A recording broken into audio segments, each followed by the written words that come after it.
तर माऊली ज्ञानोबा सांगतो तो वाग्यज्ञाचं स्वरूप ती अक्षरे नवती देखा, ती अक्षरे नवती देखा, ब्रह्म साम्राज्य दीपिका, ब्रह्म साम्राज्याला प्रकाशित करणारी ती अक्षर दीपिका होती. आणि कुणासाठी अर्जुना लागी चित्कलिका उजळली असे कृष्ण. आणि पुन्हा संजय मुखामधून ज्ञानोबराय प्रकट करत असताना म्हणतात संजयाला सुद्धा कौतुक वाटावं कैसे पार्थेने सर्वोत्तम पुण्य केलंय.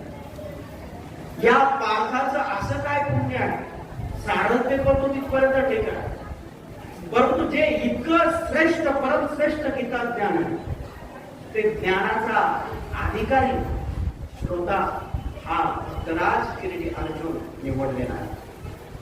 आणि अशा प्रसंगी माऊली ज्ञानोबारायांनी हे विश्वात्मक जे काही गुरु आहेत त्यांचे सद्गुरु श्री निवृत्तीनाथ आहेत त्यांच्याकडे हे पसायदान मागितलं.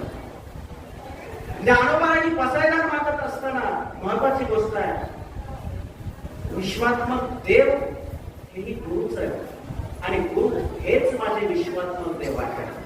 आणि माझ्या गुरुचं सामर्थ्य इतकं आहे. अमृतानुभवामध्ये माऊली ज्ञानोबाराय वर्णन करतात, जीवपणाचे नित्रासे यावया आपुलिये दशे, शिवही मुहूर्त कुसे दया जोशी.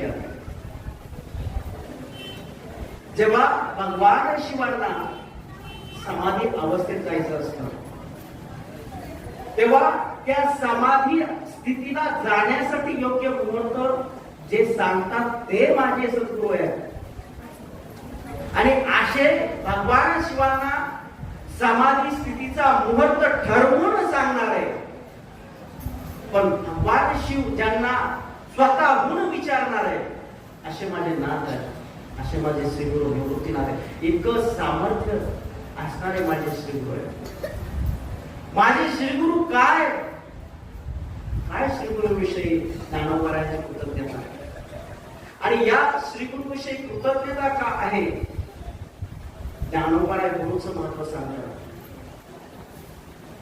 का शिष्याचे जाणेपणे होईल, का बालकाचे धनी राहायचे, हे गुरु एकलेची जाणीचे आठवा प्रसरदिया.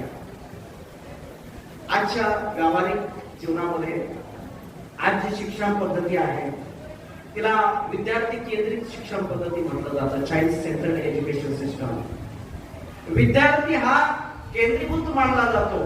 ही संकल्पना आज स्वीकारलेली आहे.